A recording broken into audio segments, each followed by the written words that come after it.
Hello বন্ধুরা, আজকের এই ভিডিওতে বলবো যে আমাদের ইসিইউ খারাপ হলে কি সেন্সার অ্যাকচুয়েটার চেক করবে। তো এটা একটু ছোট করে ভিডিওটি বানাচ্ছি।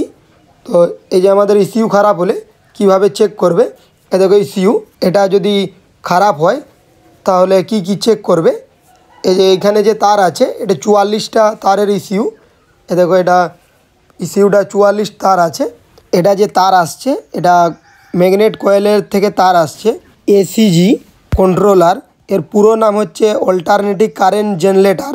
তো এইখান থেকে যে কারেন্ট লাইন আছে, কারেন্ট লাইন আসবে, এ দেখো এই দিক থেকে বেরাবে, এখানে ইসিইউতে ঢুকবে, ইসিইউ থেকে বেরাবে। এটা দিয়ে পুরো বাইকের যে সেন্সার আছে পুরো বাইকের সেন্সারে যাবে। তো এর যে ইসিইউ বা ইসিএম, তো ইসিএমের পুরো নাম হচ্ছে ইলেকট্রনিক কারেন্ট মর্তুল বা ইসিএম। তো এটা যদি খারাপ হয় ইসিএম খারাপ হলে যে সেন্সার চেক করবে, যে ফুয়েল পাম্প আছে, ফুয়েল পাম্পের 3 ফেজের যে ফুয়েল পাম্পের তো ফুয়েল পাম্পের যে লাইন চেক করলেই বোঝা যাবে যে আমাদের ইসিইউ ঠিক আছে না খারাপ হয়ে গেছে। তো একটা প্রবলেম যে ফুয়েল পাম্প আছে, ফুয়েল পাম্প যদি না ঘুরে, আমাদের ইসিইউ প্রবলেম থাকলেও ফুয়েল পাম্প ঘুরে না। তো এই যে ফুয়েল পাম্প হলো 1 নম্বর।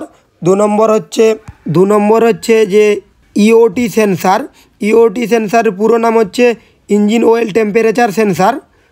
দুটো তারের একটা তারে লাইন আসবে, যদি লাইন না আসে তাহলে অনেক সময় ইসিইউর খারাপ হলে লাইন আসে না। তো এটা হলো 2 নম্বর। 3 নম্বর হচ্ছে যে আমাদের যে বাইকে যে থ্রোটাল বডি আছে, থ্রোটাল বডির কাছে যে 3টা সেন্সার দেওয়া আছে, আইএটি সেন্সার, টিপি সেন্সার, ম্যাপ সেন্সার। তো 3টা সেন্সার দেওয়া আছে। তো এই 3টা সেন্সারের যে তার আছে, তারে চেক করলে 12 ভোল্ট লাইন আসবে। লাইন আসলে যদি লাইন না আসে তাহলে আমাদের যে ইসিইউ যদি প্রবলেম থাকে তাহলে লাইন আসবে না। তো এগুলো চেক করলেই বোঝা যাবে যে আমাদের ইসিইউ ঠিক আছে না খারাপ হয়ে গেছে। তো ভিডিওটা এই পর্যন্তই। পরের ভিডিও দেখার জন্য চ্যানেলটির সাথে জুড়ে থাকুন।